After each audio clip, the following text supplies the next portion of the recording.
नमस्ते प्रणाम जितना भी तमाम देखे वाले जितना भी भोजपुरी दर्शक एक बार सबके गोड़ छू के प्रणाम है भैया। हमरा और भाई छोट टिल्लू और आप लोग हमारे चैनल को सब्सक्राइब करी, लाइक करी और कमेंट करी।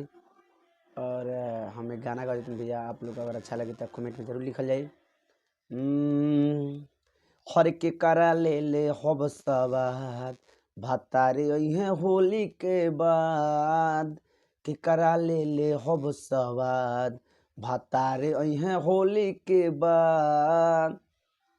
हरे देवरा तो गोइल सहर कैसे रहब फगुआ भर, पल पल में आवेला याद भतारे है होली के बाद।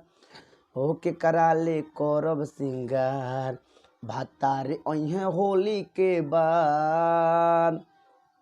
हमार तड़ पे जवानी हो कैसे मनवा के मानी, हो जब बहे फगुन हटा के आनी हो आमे हर के परेशानी हो के हो दूसर का जानी, हो जे कर मरद का दर्द उ जानी हो। मैं तुहे कर